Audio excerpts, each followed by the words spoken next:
اللہ سبحانہ و تعالیٰ کی ذات کے علاوہ اس کائنات میں کوئی ایسی ہستی نہیں ہو سکتی کہ جس کی تمام صفات کمال درجے پر ہوں اور اس میں کسی بھی قسم کا نقص اور عیب نہ ہو۔ اس لیے تکبر اللہ سبحانہ و تعالیٰ کے علاوہ کسی اور ہستی کے لیے نہیں ہو سکتا، یعنی کہ اللہ سبحانہ و تعالیٰ کی ذات کے اندر ایگو نہیں ہو سکتی۔ انسان کے اندر ایگو آ جاتی ہے کہ اگر ایک انسان کی دشمنی ہے دوسرے انسان کے ساتھ، تو جب اس کو موقع ملتا ہے اس کے اوپر ڈومیننسی کرنے کا اور اس کو گرانے کا، تو وہ اس کو گراتا ہے اور اس کا بدلہ لیتا ہے۔ لیکن اللہ سبحانہ و تعالیٰ کی ذات اس سے بہت بلند و بالا ہے۔ انسان تو کسی چیز کی طاقت اور قدرت نہیں رکھتا، انسان تو نقائص سے بھرا ہوا، انسان تمام قسم کی عیوب اور کمیوں سے بھرا ہوا۔ وہ ذات جو تمام قسم کی کمیوں اور عیوب سے بھری ہے، وہ کیسے متکبر ہونے کا دعویٰ کر سکتی ہے؟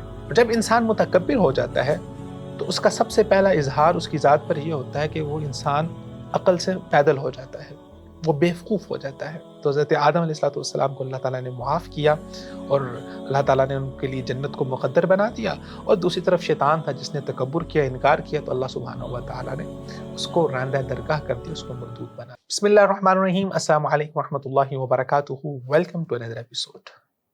معرفت الہی کے آج کے اس ایپیسوڈ کے اندر ہم اللہ سبحانہ و تعالیٰ کے اسم متکبر کے حوالے سے غور و خوض کرنے کی کوشش کریں گے۔ اللہ تعالیٰ کا یہ اسم مبارک قرآن مجید میں صرف ایک مرتبہ استعمال ہوا ہے۔ اللہ تعالیٰ فرماتے ہیں واللہ الذی لا الہ الا هو الملک القدوس السلام المؤمن المہیمن العزیز الجبار المتکبر۔ واللہ سبحانہ و تعالیٰ وہ متکبر ہے۔ تکبر کا معنی ہوتا ہے عظمت والا، تکبر والا۔ یہ صفت اللہ سبحانہ و تعالیٰ کے علاوہ کسی اور ذات میں نہیں ہو سکتی۔ تکبر کے معنی کے اوپر اگر ہم غور و خوض کرتے ہیں تو ہمیں پتہ چلتا ہے کہ اس کے معنی کے دو پہلو ہیں۔ ایک پہلو یہ ہے کہ ایک ایسی ہستی ہے جس کے افعال حسنہ، جس کی صفات اور جس کے کمالات بے انتہا ہیں، اور وہ واقعی اس درجے کے ہیں کہ اس بنیاد پر دوسرے لوگوں سے بڑا اور عظمت والا ہو گیا اور وہ ان سے عالی ہو گیا۔ دوسرا یہ ہے کہ ایک انسان جس کے اندر افعال حسنہ تو موجود ہیں، اس کی صفات تو موجود ہیں، لیکن ایسی صفات نہیں ہیں کہ جس کی بنیاد پر وہ دوسروں سے اعلیٰ اور برتر ہے، لیکن وہ کوشش یہ کرتا ہے یا وہ ظاہر یہ کرانے کی کوشش کرتا ہے کہ ہاں میرے اندر بہت اچھی صفات پائی جاتی ہیں۔ تو اللہ سبحانہ و تعالیٰ کی ذات کے علاوہ اس کائنات میں کوئی ایسی ہستی نہیں ہو سکتی کہ جس کی تمام صفات کمال درجے پر ہوں اور اس میں کسی بھی قسم کا نقص اور عیب نہ ہو۔ اس لیے تکبر اللہ سبحانہ و تعالیٰ کے علاوہ کسی اور ہستی کے لیے نہیں ہو سکتا۔ تو اللہ سبحانہ و تعالیٰ کے لیے متکبر ہونا یہ اللہ سبحانہ و تعالیٰ کی صفت اور اس کا کمال ہے، اور انسان کے لیے متکبر ہونا یہ انسان کے لیے اس کی برائی ہے، کیونکہ انسان اس کمال کو نہیں پہنچ سکتا۔ وہ اللہ ہی ہے جو اکیلا ہے، جو تنہا ہے، جو متکبر ہو سکتا ہے۔ علماء نے اللہ سبحانہ و تعالیٰ کے اسم متکبر کا معنی کرتے ہوئے فرمایا، قال قتادہ، امام قتادہ فرماتے ہیں والذی تکبر عن کل سوء، اللہ سبحانہ و تعالیٰ وہ ذات ہے جو بلند ہے ہر قسم کی برائی سے، جو پاک ہے ہر قسم کی برائی سے۔ اس طرح فرماتے ہیں الذی تکبر عن السیئات، جو تمام برائیوں سے، تمام بری چیزوں سے پاک ہو گیا، ان سے بلند ہو گیا، ان سے دور ہو گیا۔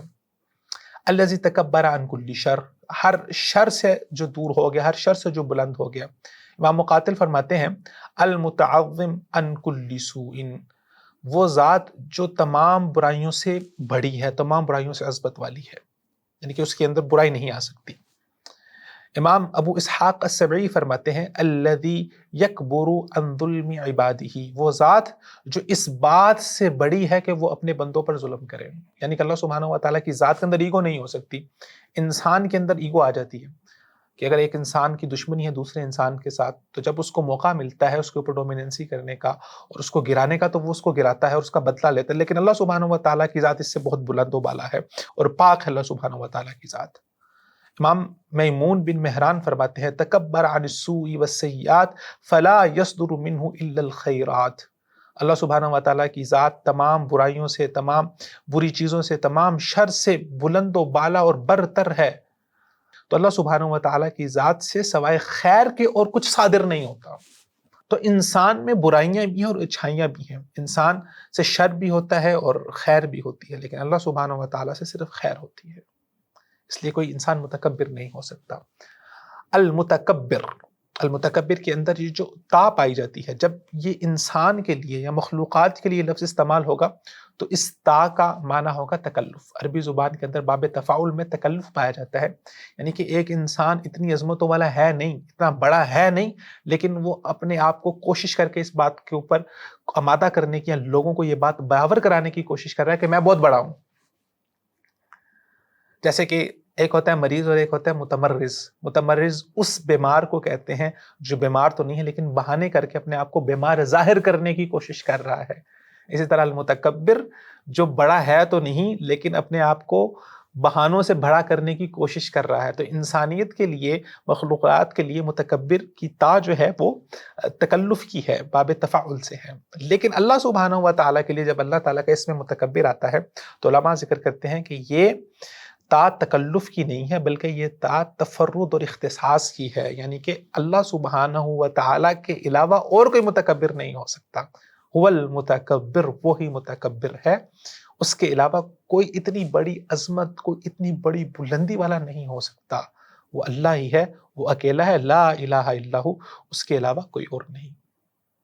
اس لیے رسول اللہ صلی اللہ علیہ وسلم جب اللہ تعالیٰ سے دعا کیا کرتے تھے سبحان ذی الجبروت والملکوت والکبریاء والعظمت، پاک ہے وہ ذات ذی الجبروت جو بلندی اور عظمتوں والی ہے، والملکوت اور بادشاہتوں والی ہے، والکبریاء والعظمت وہی بے انتہا عظمتوں والی، کبریائی والی، بلندیوں والی، عظمتوں والی ذات ہے۔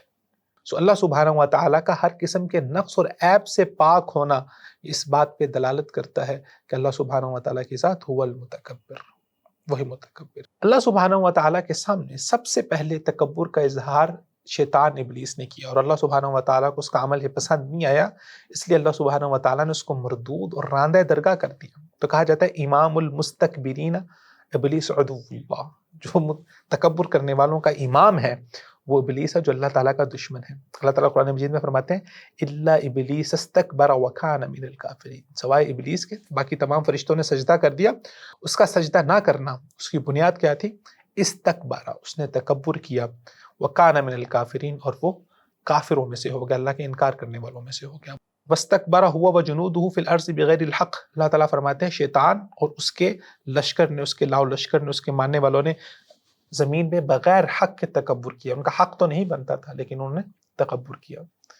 اس لیے قرآن مجید میں اللہ سبحانہ و تعالیٰ نے متکبرین کی سخت ترین سزا سنائی ہے۔ اللہ تعالیٰ فرماتے ہیں ان الذین یستکبرون عن عبادتی، وہ لوگ جو میری عبادت سے تکبر کرتے ہیں، سیدخلون جہنم داخرین، ایسے لوگوں کو میں جہنم میں داخل تو کروں گا، داخرین ذلیل و رسوا کر کے داخل کروں گا۔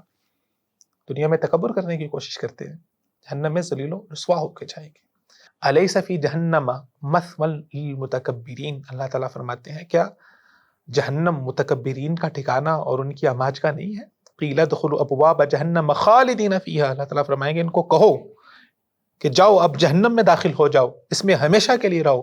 فبئس مثوی المتکبرین، یہ تکبر کرنے والوں کے لیے کتنی بری جگہ ہے۔ والذین کذبوا بآیاتنا واستکبروا عنہا، اللہ تعالیٰ فرماتے ہیں جنہوں نے ہماری آیات کا انکار کیا، واستکبروا، اور تکبر کیا، یہی وہ لوگ ہیں اصحاب النار جو آگ والے ہیں، ہم فیہا خالدون، اس میں ہمیشہ ہمیشہ کے لیے جائیں گے۔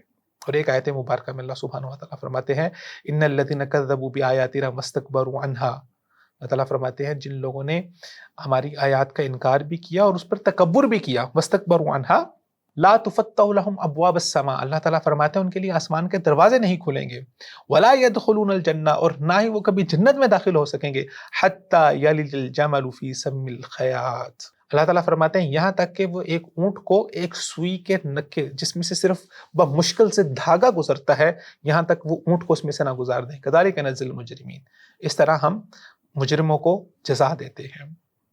کیا کبھی سوئی کے نکے میں سے اونٹ گزر سکتا ہے؟ نہیں گزر سکتا۔ اس کا مطلب ہے کہ وہ ہمیشہ کے لیے جہنم میں رہیں گے، خالدین فیہا۔ اور یہ اللہ سبحانہ و تعالیٰ متکبرین جو ہے ان کو قیامت والے دن ان کے اوپر جو اللہ کا عذاب ہوگا وہ ان کو ذلیل اور رسوا کیا جائے گا، جیسے اللہ تعالیٰ نے فرمایا کہ ان کو ذلیل کر کے جہنم میں داخل کریں گے۔ اور اللہ تعالیٰ فرمائیں گے کہ تم لوگ اپنے آپ کو بہت بڑا، بہت متکبر، بہت بڑا بادشاہ، بہت پاور والا سمجھتے تھے اور اللہ کا انکار کرتے تھے، اگر تم اتنی طاقت والے ہو، اگر تم اتنی قدرت والے ہو تو چاہو ہم تمہارے لیے عذاب کو ختم کر دیتے ہیں، ذرا سوئی کے نکے میں سے اونٹ کو تو گزار کے دکھاؤ۔ انسان تو کسی چیز کی طاقت اور قدرت نہیں رکھتا، انسان تو نقائص سے بھرا ہوا، انسان تمام قسم کی عیوب اور کمیوں سے بھرا ہوا، وہ ذات جو تمام قسم کی کمیوں اور عیوب سے بھری ہے، وہ کیسے متکبر ہونے کا دعویٰ کر سکتی ہے؟ وہ صرف اللہ سبحانہ و تعالیٰ کی ذات ہے جس میں کسی قسم کا کوئی عیب نہیں، جس میں کسی قسم کی کوئی برائی نہیں، وہ بیدک الخیر، تمام کی تمام خیر، تمام کی تمام اصلاح وہ اللہ سبحانہ و تعالیٰ کی طرف سے ہے۔ وہ ہی ذات ہے جو متکبر ہو سکتی ہے اور اس کا دعویٰ کر سکتی ہے۔ اور جب انسان متکبر ہو جاتا ہے تو اس کا سب سے پہلا اظہار اس کی ذات پر یہ ہوتا ہے کہ وہ انسان عقل سے پیدل ہو جاتا ہے، وہ بیوقوف ہو جاتا ہے۔ اللہ تعالیٰ قرآن مجید میں ذکر کرتے ہیں، فرماتے ہیں وَإِذَا ذُكِرَ اللَّهُ وَحْدَهُ اشْمَأَزَّتْ قُلُوبُ الَّذِينَ لَا يُؤْمِنُونَ بِالْآخِرَةِ، جب اللہ تعالیٰ کا ذکر کیا جاتا ہے تو وہ لوگ جو آخرت پر ایمان نہیں رکھتے ان کے دل بند پڑنا شروع ہو جاتے ہیں۔ وَإِذَا ذُكِرَ الَّذِينَ مِن دُونِهِ إِذَا هُمْ يَسْتَبْشِرُونَ، اور جب اللہ سبحانہ و تعالیٰ کو چھوڑ کے دوسروں کا ذکر کیا جاتا ہے تو خوش ہو جاتے ہیں۔ یعنی کہ انسان اللہ کا انکار اس درجے پہ جا کے کر دیتا ہے کہ اللہ کے سامنے نہیں جھکنا، اس میں اس کا تکبر ہے۔ شیطان نے حضرت آدم کے سامنے جھکنے سے انکار کر دیا تو وہ اس کا تکبر تھا، لیکن شیطان نے انسان کو ایسا ورغلایا کہ ایک اللہ کے آگے نہ جھکو، باقی انسان کو وہ ہر شجر، ہر پتھر کے آگے جھکا دیتا ہے۔ اس کے آگے انسان جھکنا اپنے لیے باعث سعادت سمجھتا ہے اور اس سے اس کا دل خوش ہوتا ہے، لیکن جب ایک اللہ کا نام ہوتا ہے کہ ایک اللہ کے آگے جھکو تو تب انسان جو ہے اس کے دل تنگ پڑنا شروع ہو جاتے ہیں۔ انہم کانوا اذا قیل لہم لا الہ الا اللہ یستکبرون، جب انہیں کہا جاتا ہے صرف ایک اللہ کے آگے جھکو تو یستکبرون، یہ تکبر کرتے ہیں۔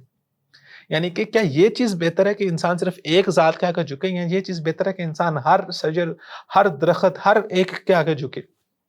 وہاں پر ان کا تکبر نہیں آتا، وہاں پر دل میں خوشی آتی ہے۔ یعنی کتنی بیوقوفانہ بات ہے کہ ایک اللہ کے سامنے جھکنا ہے، اس میں ان کے لیے تکبر ہے، اور باقی پوری کائنات کے آگے جھکنے میں کوئی تکبر نہیں ہے۔